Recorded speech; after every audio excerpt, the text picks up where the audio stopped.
गरीब बहू का कद्दू फ्राइड राइस।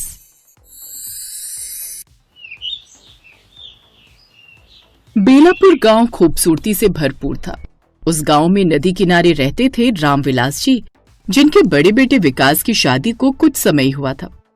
नई नवेली बहू गौरी अभी अभी शहर से आई थी। वो भले ही शहर से थी, लेकिन थी वो गरीब घर से। शादी तो सबकी रजामंदी से हुई, लेकिन दहेज में कुछ खास नहीं आया। यही बात ससुराल वालों के लिए अक्सर ताने देने का बहाना बन जाती थी। उसकी सास लता देवी हमेशा कहती, अरे आजकल की बहुएं तो आटे दाल का हिसाब नहीं जानती, और ये देख लो, न मायके से दाल लाई न चावल, बस हमारी थाली पर बोझ बनी बैठी है। आजकल वैसे भी सब इतना महंगा है। अपनी सास की बात सुनकर गौरी मासूमियत से मंद मुस्कान देती और चुप रह जाती। वो जानती थी कि जवाब देने से आग और भड़क जाएगी। ऐसे ही दिन बीत रहे थे। एक रोज गौरी घर के कामकाज से निपटी ही थी कि तभी उसकी सास, गौरी जल्दी से दोपहर का खाना बना ले। खेत से तेरे ससुर जी और बाकी सब लौटेंगे तो उन्हें आते ही घर पर गर्मा गर्म दाल भात चाहिए। जी माँ जी। गौरी जल्दी से रसोई में पहुंची। वहां जाकर उसने आटा और चावल का डिब्बा खोला। डिब्बा लगभग खाली था, बस एक छोटी कटोरी चावल बचे थे। दाल का डिब्बा भी खाली। हे भगवान, दाल तो घर में है ही नहीं। अब उसने अलमारी खंगाली तो नीचे रखा एक कद्दू मिला। अब इससे क्या बनेगा? सिर्फ कद्दू की सब्जी, लेकिन वो तो सबको रोज नसीब हो ही जाती है। और कल भी बाबूजी ने वही खाई थी, तो वो तो चिल्ला पड़ेंगे कद्दू की सब्जी का नाम सुनकर। अब क्या करूं? तभी उसे अपनी माँ की एक बात याद आई। बेटी, शहरों में लोग फ्राइड राइस बनाते हैं, उसमें सब्जियां डालते हैं और पतीले से महक उठती है। फ्राइड राइस का तो सच में जवाब ही नहीं। मेरी मालकिन तो हर दिन मुझसे कुछ न कुछ सब्जियां डालकर कद्दू फ्राइड राइस बनवाती रहती है। अरे वाह, ये आइडिया पहले क्यों नहीं आया मुझे? क्यों ना मैं कद्दू फ्राइड राइस बना दूं? गरीब की रसोई में भी स्वाद का रोगन चढ़ जाए। चल बेटा गौरी, लग जा काम पर। गौरी ने चावल धोकर रखे, साथ ही कद्दू छिलकर टुकड़े काटे। खुशबू पूरे आंगन तक पहुंच गई। बाहर बैठ सास ने नाक सिकोड़ते हुए कहा, ये कैसी महक है? आज फिर क्या फिजूल चीज बना रही है? लेकिन गौरी ने ध्यान नहीं दिया। कढ़ाई से जो सुगंध उठी वो पूरे आंगन में फैल गई। कुछ देर बाद सास सूंघते हुए अंदर आई। अरे ये क्या बनाया है? चावल में कद्दू डाल दिया क्या? माँ जी, इसे कद्दू फ्राइड राइस कह सकते हैं। दाल भात कम थे सो मैंने यही जुगाड़ किया। स्वाद अच्छा लगेगा, आप चक्कर देख लीजिएगा। नहीं, अभी नहीं, और वो तो तुझे कुछ देर में पता चल जाएगा जब सब लोग भूखे घर पहुंचेंगे और तेरा ये जुगाड़पन देखेंगे। कुछ देर बाद खेतों से रामविलास जी, उसका पति और देवर राजू लौटे।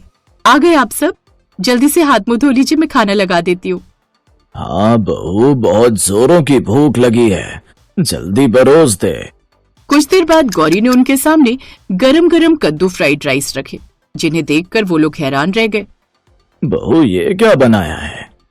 रामविलास जी ने थाली में सर्व किया और एक निवाला चखते ही बोले, अरे वाह, ये तो गजब बनी है। हल्की सी मिठास, ऊपर से मसाले का तड़का, और चावल ऐसे कि दांतों में घुल जाए। इसमें तो मजा आ गया। वाह, ये तो बहुत ही अच्छा बना है सच में। अगर हमारे गांव में होटल होता तो ये डिश जरूर हिट हो जाती। गौरी बहू का कद्दू फ्राइड राइस, नाम भी खूब चलता। ये सब सुनकर गौरी खुश हो गई। इतने समय से ताने सुनते सुनते वो कमजोर पड़ गई थी, लेकिन आज पहली बार उसकी रसोई की तारीफ हो रही थी। लेकिन सास को उसकी ये तारीफ रास नहीं आ रही थी। रात को जब सब लोग सो गए, लता देवी बरामदे में बैठी सोच रही थी। आज पहली बार पूरे घर ने तारीफ की। मुझे तो यही लगता था कि गरीब बहू खाने पकाने में अनाड़ी होगी, लेकिन इसने तो सबका दिल जीत लिया। अगर यही हाल रहा तो एक दिन तो सब घर वाले इसी की वाहवाही करेंगे। मुझे तो कोई पूछेगा नहीं। नहीं नहीं, मैं इस कल की आई हुई छोकरी का राज इस घर पर नहीं चलने दूंगी। अब वो गौरी पर और भी ज्यादा काम डाल देती है, और जब भी वो खाना बनाती तो वो एक ही बात कहती, इसमें वो खास बात नहीं है जो मेरे बनाए हुए खाने में होती थी।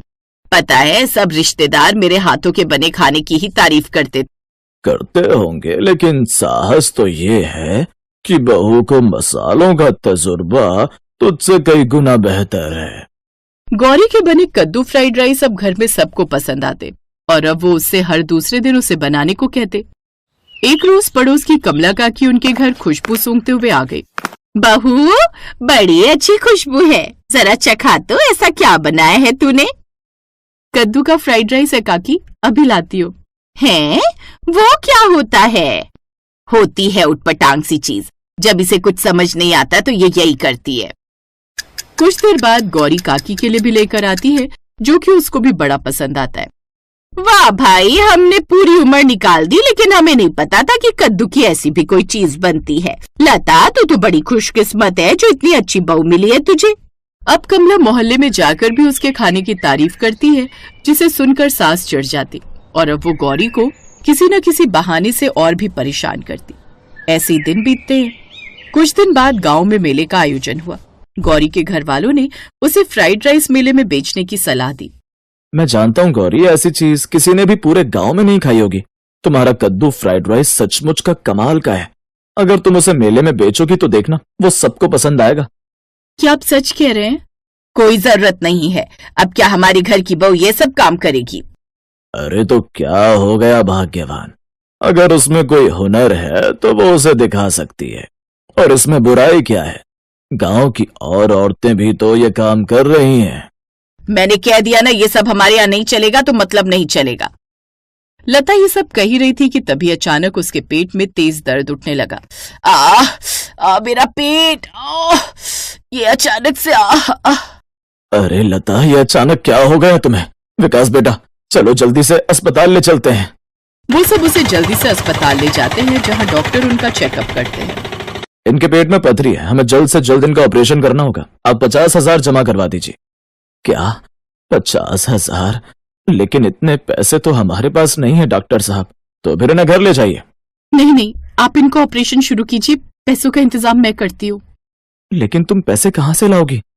आपने कहा ना मेले में जाकर मेरी स्पेशल डिश बेचूं, अब देखना मेरा कमाल। गौरी झट से घर गई और घर में रखे थैले से कुछ कद्दू उठाए, जिसके बाद वो कुछ जरूरी मसाले लेकर मेले की ओर चली गई और वहां चूल्हा बनाकर उसमें कद्दू फ्राइड राइस बनाने लगी। आइए आइए, कद्दू फ्राइड राइस खाइए, आइए आइए। कद्दू फ्राइड राइस, ये नाम तो पहली बार सुना है। जाने कैसा होगा, चलो खाकर देखते हैं।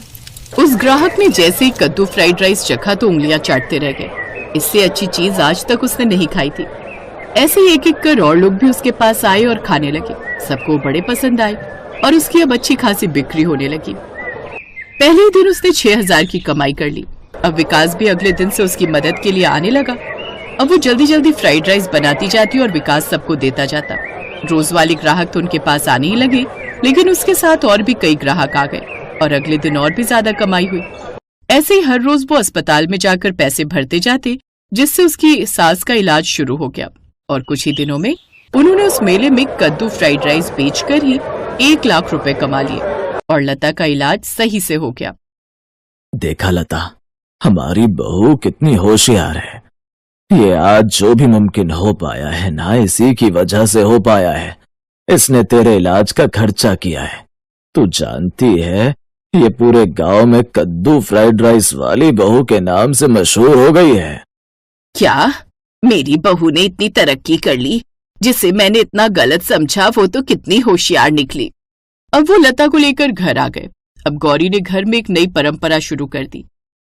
उस दिन के बाद लता या ससुराल में उसे किसी ने ताने नहीं दिए। अब गौरी परिवार वालों के साथ खुशी खुशी रहने लगी।